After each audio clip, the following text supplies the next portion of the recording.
Hello everyone and welcome. My name is Roberto Corona. I am an Italian anthroposopher and astrologer, and in this video we will talk about the next lunar eclipse of March 25.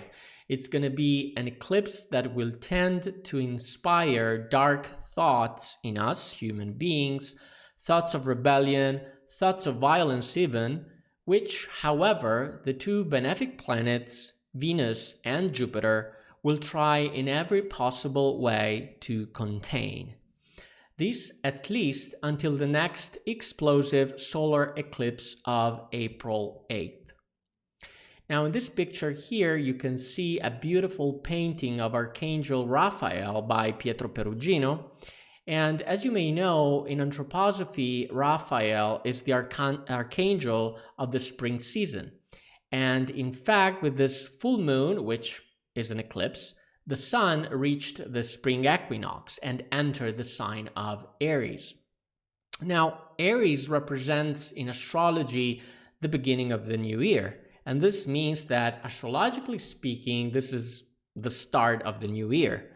And as you may know, the zodiac starts with Aries, the first zodiac sign, and for this reason, when the sun crosses this zodiac sign, we say that the new astrological year begins.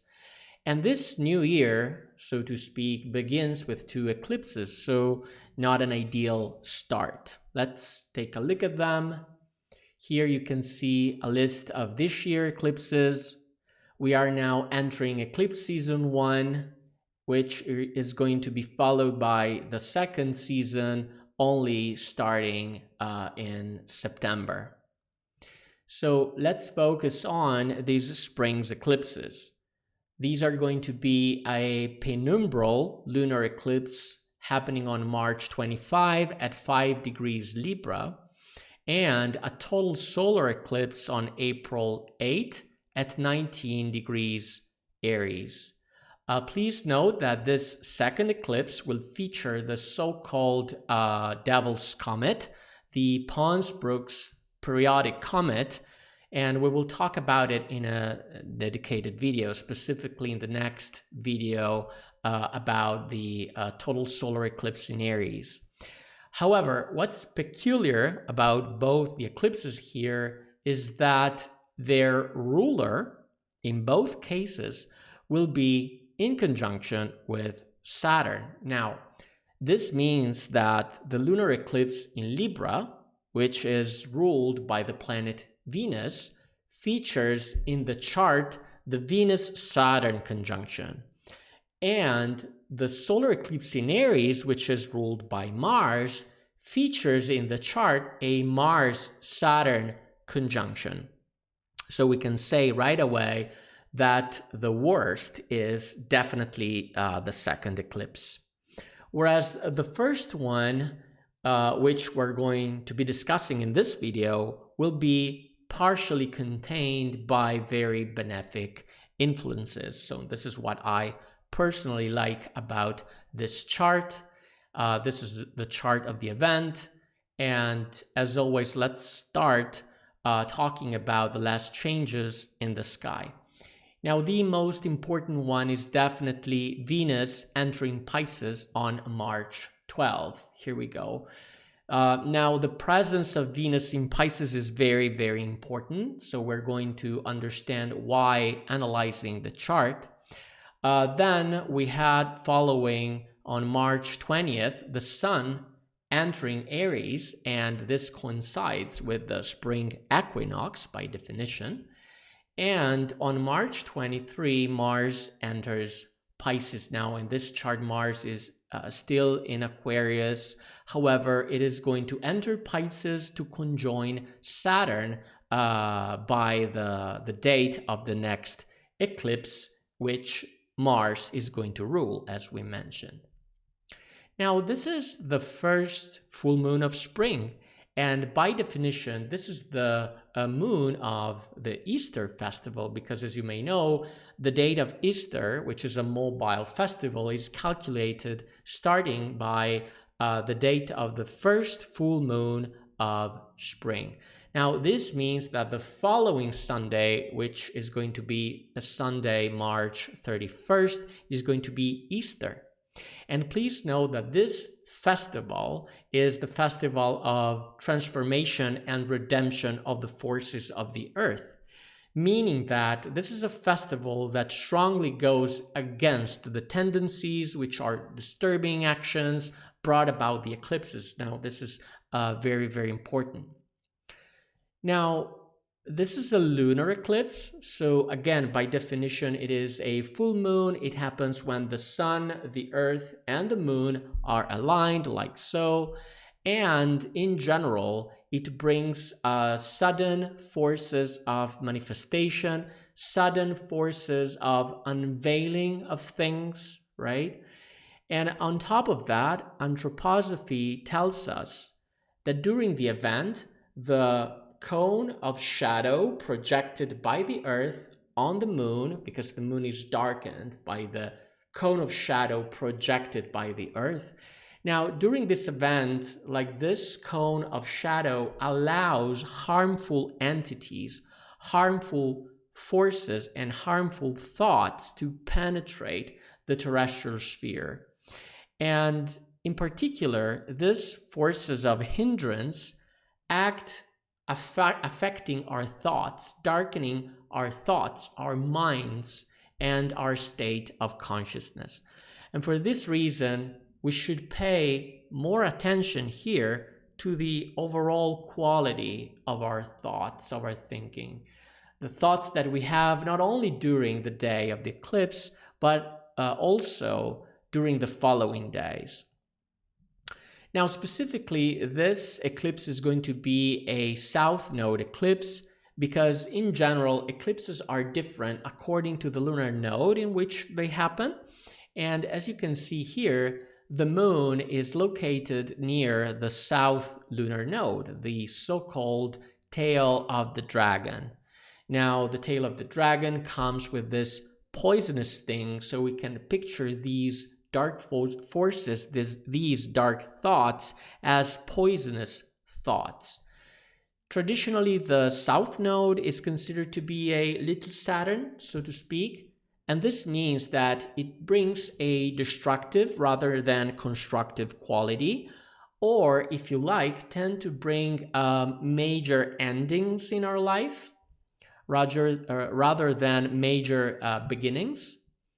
And specifically, the moon, as you can see here, is located at the early degrees of Libra at 5 degrees 07 Libra, and the full moon is shining in the starry image of the Virgin. You can see an upside down woman here. What I really like about this chart is that the moon is in super close conjunction with a very fortunate star, and this star is called Zaniah, and we're going to talk about that because it is one of the benefic influences that we can find in the chart. Now, moving up here, we can find the sun in Aries, of course, at 507 in the opposite degree in Aries. And as you can see, the sun is in large out of sign conjunction with Neptune. Why out of sign? Because Neptune is in a different sign. It is located in Pisces. Now, as you can see, this opposition, the sun-moon opposition, is closed by the planet Pluto, which is making a trine with the moon and a sextile with the sun. Now, this event is taking place in the zodiac sign of Libra, and Libra is ruled by Venus. And as I mentioned, we have Venus here in conjunction with Saturn, which is in Pisces. And it is very important to note that Venus, being in Pisces, is in mutual reception with Jupiter, making a sextile with it. Now, this is great because we have a very strong bond between Venus and Jupiter. Jupiter is in Taurus, the zodiac sign of Venus, and Venus is in Pisces, the zodiac sign of Jupiter. This creates a beautiful setup, a beautiful relationship between the two, so that both the benefic planets are trying to contain and counterbalance the negative influences of the eclipse.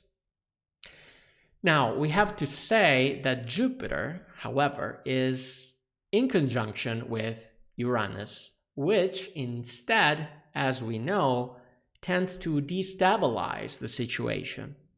So we have two opposing forces. On the one hand, we have the two benefic influences of the benefic planets in mutual reception, Venus and Jupiter working together. And we have the benefic star Zaniah working on the moon. On the other hand, this is still an eclipse, so this is a dark event. And we have two planets that tend to make it worse. Now, one of them is Saturn, the great malefic. This is the ancient title of Saturn.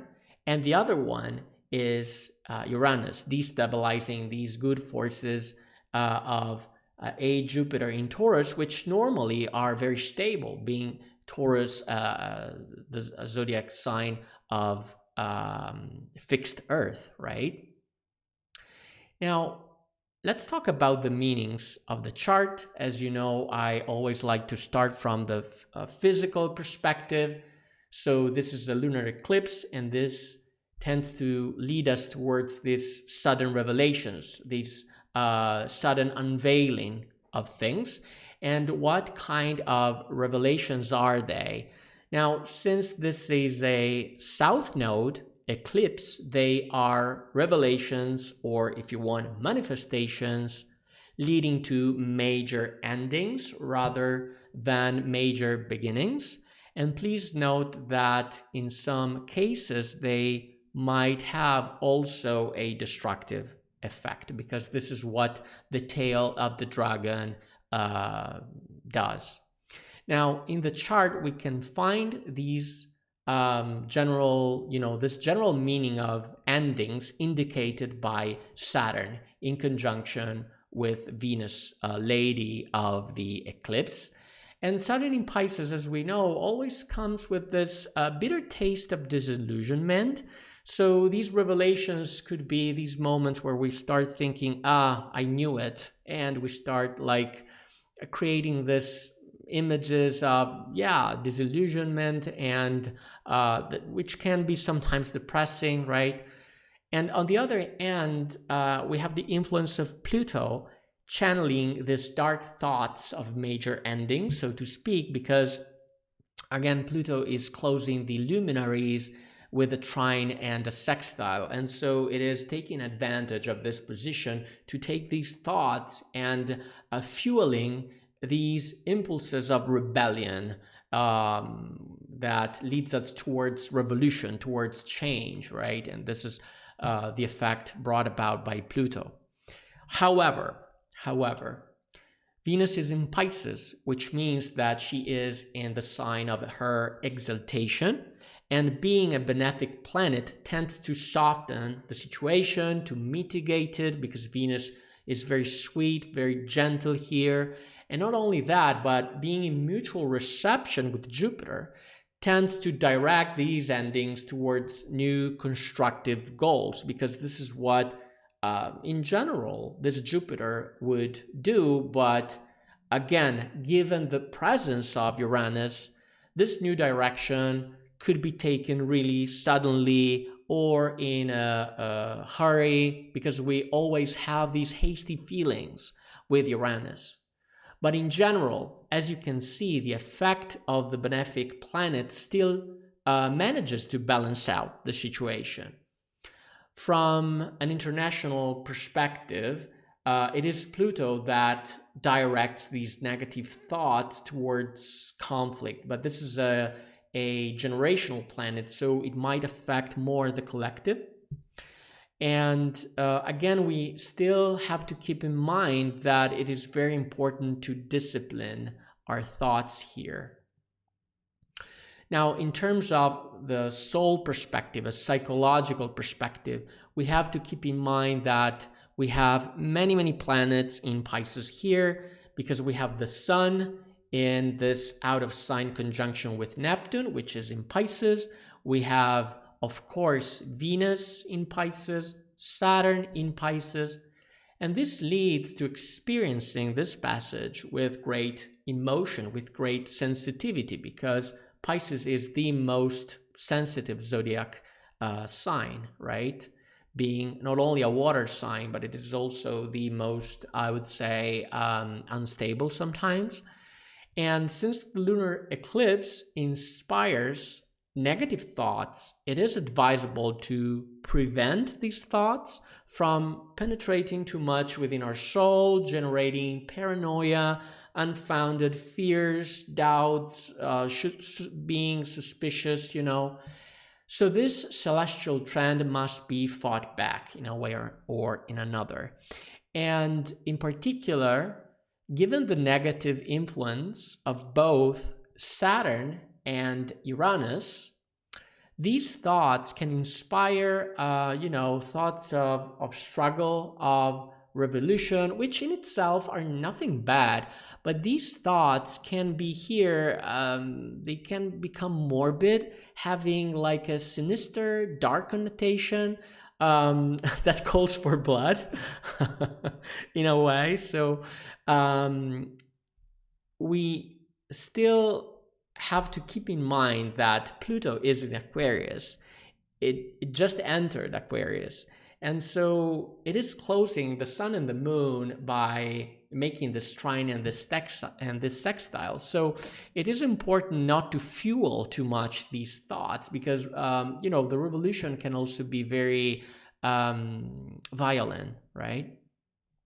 Now, in a more positive sense, Saturn in Pisces is also about taking responsibility in regards to our spiritual discipline, and this can be very favorable to counterbalance the effects of these thoughts. So Saturn is not necessarily bad here if we use it, right? And on top of that, this chart, I find it to be very favorable for artists, for art in general, because artists and what art can do, art can sublimate our feelings, our negativity. We can take it through art, we can transform it. And this is due to the influence of Venus, because Venus is the goddess of beauty, hence the goddess of the arts. And Neptune is there too, and Neptune is called the higher octave of Venus, and it is a planet very, very important for artists working with imagination. Now, on top of that, there's another influence going that direction here, which is brought by the star Zaniah, and this brings me to the spiritual meanings of the chart. And in fact, from a spiritual point of view, the full moon is in very close conjunction with the star Zaniah, located at 5 degrees 09 Libra, super close conjunction. And the full moon is shining on this star in the starry image of the Virgin, this upside down woman that you can see here. Now, we have here a very strong reference to the divine feminine, as not only the moon is ruled by Venus, which is a feminine planet, but the moon shines in the constellation of the Virgin. We have the very image in the sky of the Virgin.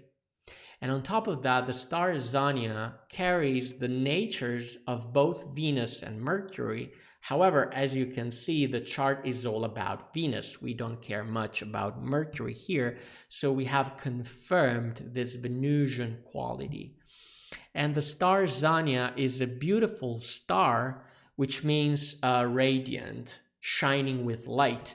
And it is a benefic star that with its light is in direct opposition to the darkness of the eclipse. Now, this means that from a spiritual point of view here, we have the image of the divine feminine, the image, I would say, of grace, which is something usually granted by the divine feminine, and we have the image of the Virgin, the woman clothed with the sun of the apocalypse, trampling the serpent. And where's the serpent here? It is the tail of the dragon. It is the south lunar node. Now, as always, we can use astrocartography to understand where in the world the eclipse is going to be stronger. Here you can see the lines where the eclipse is going to take place on one of the 4 angles. We have the red line of the ascendant. It is in the middle of the ocean, apart from this spot that you can still see down here. We have the yellow line, the line of the descendant. The green line is the MC line, the midheaven, and in blue, the IC line. Now, if we compare these lines, this chart, with the actual path of the eclipse, we can see where the event will be most powerful. Now, here you can see a picture of the eclipse path taken from the website timeanddate.com. And this means that the most affected areas are going to be the United States and Canada, specifically the central areas of these countries, where we find the MC line, and the western coast of North Africa here, where we find the IC line.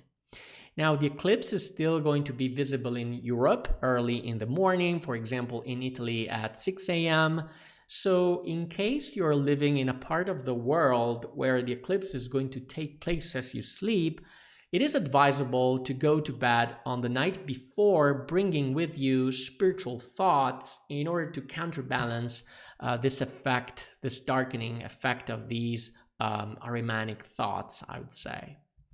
As always, thanks for watching. If you want to support my work, please like this video, subscribe to the channel, and turn on the notification bell not to miss out on future astrological insights, especially the next eclipse. I am Roberto Corona. See you in the next video.